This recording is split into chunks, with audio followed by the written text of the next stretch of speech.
What if I told you that the most dangerous thing in your wallet right now isn't your credit card balance, but a simple, colorful button on your phone that says pay in 4?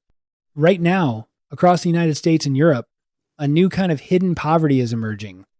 It's a quiet, sterilized crisis that is affecting people who earn six figures just as much as those starting out. You feel it every time you check your bank app on a Tuesday night, that hollow sense of where did it all go? You haven't had a major emergency. You haven't bought a Ferrari, yet your wealth is evaporating. The truth is, you aren't failing at math. You are being targeted by a multi-billion-dollar extraction industry designed to frictionlessly harvest your future wealth before it even hits your savings account. Today, we are going to perform a forensic audit on your life. We are going to expose the 5 predatory traps specifically engineered to keep you in a cycle of just getting by. And by the end of this video, I am going to show you the one nuclear rule that can reclaim 15 years of your working life. But to understand how we fix this, we first need to talk about the Trojan horse sitting in your shopping cart. You've seen them everywhere. Klarna, Afterpay, Affirm, PayPal Credit. They offer a seductive, almost compassionate promise. Why pay $500 today for those boots or that new monitor when you can pay $125 every 2 weeks? They call it interest-free. They market it as responsible budgeting for the modern age. But if this service is so helpful for the consumer, why are these companies currently worth billions of dollars? The answer lies in the dark side of human neurobiology. Under normal circumstances, when we pay for something with physical cash, our brain registers a sensation called the pain of paying. It's a literal neurological firing in the insular cortex, the same area associated with physical pain and disgust. For decades, credit cards reduced that pain by separating the act of purchase from the act of payment. But buy now, pay later, BNPL has effectively deleted that pain entirely. By breaking a large price into tiny, manageable chunks, these services bypass your brain's natural defense mechanisms against overspending. You aren't buying a $500 item anymore. Your brain only sees a tiny payment of $60. The danger here isn't just the late fees, which are predatory in their own right. The real danger is a phenomenon I call micro debt accumulation. In the US alone, the average BNPL user isn't just managing one plan. They are often juggling 5 to 7 different payment cycles simultaneously. This creates a shadow debt infrastructure that doesn't always show up on your traditional credit report until the moment you default. You feel like you have breathing room because your bank balance looks okay today, but your future income for the next 3 months is already 80% spoken for. It's a sophisticated form of digital debt bondage. These apps are not tools. They are psychological exploits using the same dopamine loop mechanics as social media to keep you clicking confirm. Think about it. If you find yourself needing to split a purchase for anything other than a life-saving emergency or a critical business investment, you simply cannot afford that item. You aren't splitting a payment. You are short selling your future self to satisfy a present day impulse. And that impulse is often driven by a force much more powerful than simple greed. This leads us to the second great extractor, one that follows you into your social life and feeds on your need for belonging, the social visibility tax. In the age of Instagram and TikTok, there is an enormous unstated pressure to keep up with a lifestyle that statistically most people are financing through high interest debt. We've all felt that specific knot in our stomach. Your friends want to go to a $200 brunch, or they're planning a $3,000 destination wedding in the south of France. You look at your savings, you see the red flags waving, but you go anyway. You go because you don't want to be the broke friend, and you don't want to explain why a good salary doesn't feel like enough. This is where the concept of loud budgeting becomes your greatest weapon for reclaiming your sovereignty. Loud budgeting is the radical act of being aggressively, unapologetically transparent about your financial boundaries. It is about shifting the shame from not having money to the absurdity of spending money you don't have to impress people you don't even like that much. Consider the sheer financial trauma of the modern destination wedding. In the US and the UK, the average cost to attend a wedding as a guest has soared to over $1,300 when you factor in flights, hotels, gifts, and attire. If you have 4 friends getting married in a single year, which is common for anyone in their late 20s or 30s, that is over $5,000.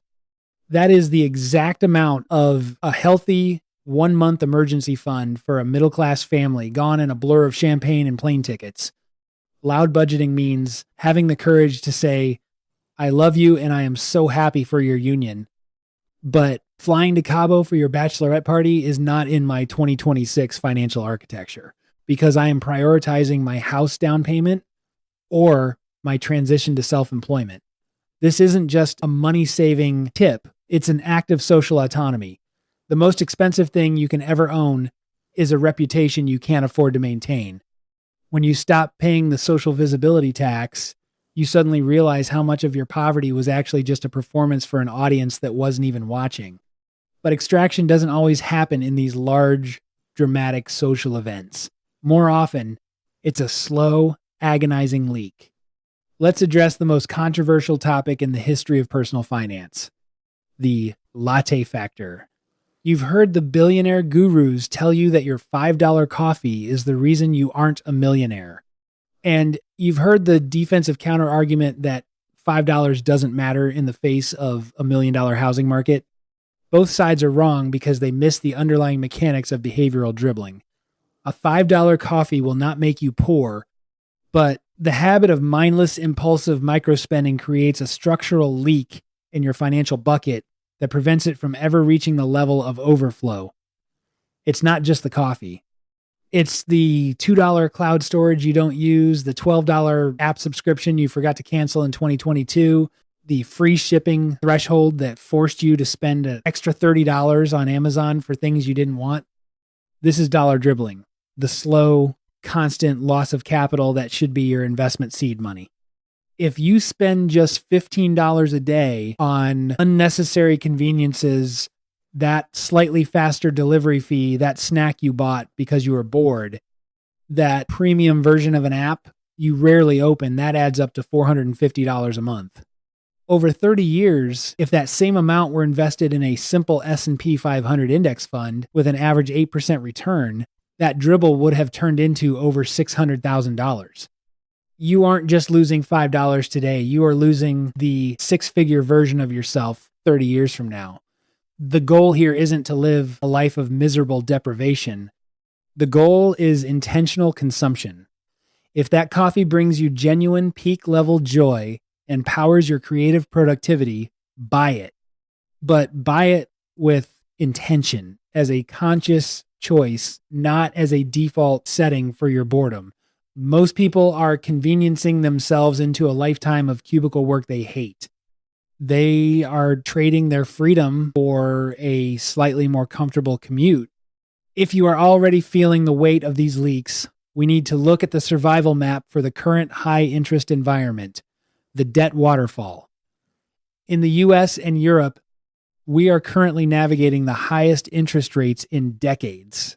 Yet, many people are still trying to pay off their debt in the logical order of smallest balance to largest.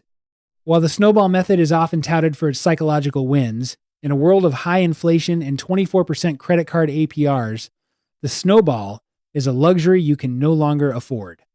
You need to use the avalanche or waterfall method to survive the coming years. Your number one enemy is any debt with an interest rate above 7%. Why 7%? Because that is the historical average return of the stock market after inflation. If you are paying 24% on a credit card while simultaneously trying to save in a 4% high yield savings account, you are literally running up a down escalator. You are losing 20% of your wealth every single day you allow that balance to sit. The waterfall is a non-negotiable hierarchy for anyone who wants to stop being a receiver and start being an architect. Step 1, you build a starter emergency fund. This is exactly 1 month of survival expenses. not two, not six, just one. This exists solely because if your car breaks down or your water heater explodes and you don't have that cash, you will inevitably go back to the credit cards, resetting the cycle of extraction. Step 2, you attack every single debt above 7% with every spare dollar you have. This isn't a suggestion, it is a financial emergency. High interest debt is a house fire.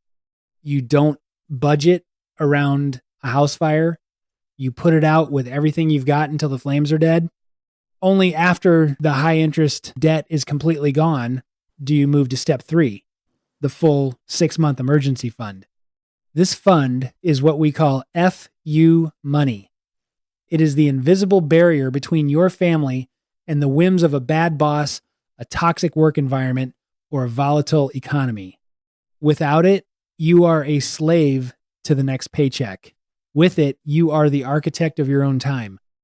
Now, we must confront the largest, most systemic extraction of all, and it's one that Western culture treats as a sacred cow, the education ROI crisis.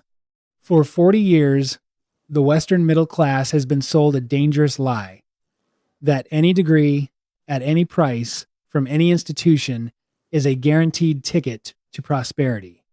We are now seeing the brutal reality of that lie. Millions of 40-year-olds in the United States are still paying off student loans for degrees that provided exactly zero return on investment. We have to stop treating higher education as a journey of self-discovery and start treating it for what it actually is, a massive capital investment. If you are going to spend $100,000 on a degree, or if you are advising your children to do so, you must be certain that the career path it unlocks will pay back that $100,000 plus the 7 to 8% interest within a decade. In the United States, the Bureau of Labor Statistics provides cold, hard data on what specific jobs actually pay. If the degree you are eyeing leads to a profession with a median salary of $50,000, but the tuition costs $80,000, the math is fundamentally broken. You are being sold a defective product by an institution that bears none of the risk if you fail. We need to encourage a culture of degree auditing. Look at the debt to income ratio before you sign the paperwork. If the math doesn't work, look at trade schools, look at specialized certifications, or look at community colleges. The prestige of a university name is a luxury good similar to a designer handbag. And like any luxury good, if you have to borrow money at high interest to buy it, you simply cannot afford it. Buying prestige with borrowed money is the fastest way to ensure you never achieve true financial sovereignty. As we move deeper into this forensic audit, I want you to understand the asymmetric warfare being waged against your bank account. Every time you open an app, you are being met with algorithms that have been trained on billions of data points to find your specific weakness. Maybe your weakness is the convenience fee because you're a tired parent. Maybe your weakness is prestige because you grew up feeling like you had to prove yourself. The extraction system doesn't care about your story. It only cares about your dribble. It wants you to stay in what I call the receiving city, a psychological state where you are a passive receiver of products, entertainment, and debt. And in exchange, you give away your most valuable, non-renewable asset, your time. To move to the architecture city, you have to stop the leaks. You have to become frictionful in a world that wants you to be frictionless. This means reintroducing intentional pain into your spending. Take your credit card information out of your browser's autofill. Delete the BNPL apps from your phone today. Force yourself to look at the total cost of a purchase, including the interest, rather than the monthly payment. When you add friction back into your life, you give your logical brain a chance to catch up with your impulsive brain. You begin to see the difference between an asset that puts money in your pocket and a liability that looks like an asset but extracts your future freedom. The system thrives on your lack of awareness. It thrives on the fog of monthly subscriptions and split payments. When you clear that fog, you realize that the reason you feel broke isn't a lack of income, it's a lack of a defense system. Let's talk about the convenience premium.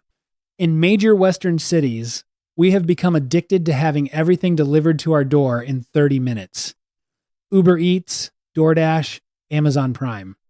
We tell ourselves we are saving time, but we rarely calculate what that saved time actually costs us.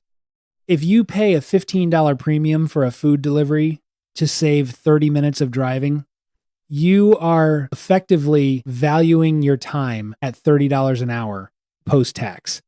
For many people, that is more than they actually earn. You are literally working for 2 hours just to pay someone to save you 30 minutes. That is a losing trade. Unless that 30 minutes is being used to generate income or provide high-level restorative rest that prevents burnout, you are being extracted. You are paying a lazy tax that the system has rebranded as efficiency. This logic extends to the subscription economy. We have moved from a world of ownership to a world of access. You don't own your movies, you subscribe to Netflix. You don't own your music, you subscribe to Spotify. You don't even own the software you use for work. You subscribe to Microsoft 365 or Adobe. This shift was not designed for your convenience. It was designed to create recurring revenue for corporations. Recurring revenue for them is a recurring extraction for you. Each $10 subscription feels invisible, but when you have 15 of them, you are losing $150 a month, every month, forever. This is death by 1,000 cuts. Part of your forensic audit must be a subscription purge. If you haven't used a service in the last 30 days, kill it. If you truly miss it, you can always resubscribe later, but don't give away your future wealth for access to things you aren't even accessing. Finally, we have to address the anxiety of the middle. Most of you watching this are likely in the middle class squeeze. You earn enough to not qualify for any social safety nets, but not enough to feel truly rich. You are the primary target of the extraction industry because you have just enough dribble to harvest. The system wants you to feel a constant low-level anxiety that can only be soothed by retail therapy or a deserved luxury vacation financed on a credit card. It's a feedback loop of stress and spending. Breaking this loop requires a shift in identity. You have to stop identifying as a consumer and start identifying as an investor. An investor doesn't look at $100 and think, what can I buy? An investor looks at $100 and thinks, what can this earn?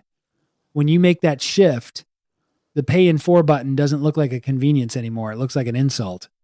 As we wrap up this first deep dive into the mechanics of consumption and debt, I want to leave you with a challenge.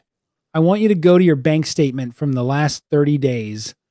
Don't look at the big numbers like rent or car payments. Look at the dribble. Count every pay in 4 installment. Count every subscription under $20. Count the convenience premiums you paid for delivery or premium versions of things. Add them all up. For most of you, that number will be between $300 and $700. Now, take that number and put it into a compound interest calculator for 20 years at 8%. That is the extraction total. That is the price of your current habits. That is the chunk of your life you are currently handing over to companies that don't know your name. Here is my question for the comments today. And I want you to be brutally honest because this community is about waking up together. What is the one convenience, social expense, or subscription you've been paying for that you know deep down is a trap? Is it the BNPL habit for clothes you don't need? Is it the face tax you pay to keep up with your high-spending friends? Write it down below. Admitting the trap is the first step to triggering the escape mechanism. When you name the extractor, it loses its power over you. In our next video, we are going to move from defense to offense. We are going to talk about the rich person's account structure, the literal plumbing of how to automate your money so that you never have to make a willpower decision again. We are going to show you how to build a system where your savings and investments happen before you even have a chance to dribble them away. You've been programmed by experts to spend every cent you earn. It's time to reprogram the system to make you wealthy. Subscribe to join the lab, turn on notifications so you don't miss the next step of the audit, and let's start building your financial sovereignty. You are the architect. It's time to start building. Remember, your income is a choice. My name is Rob, and I'll see you in the next one.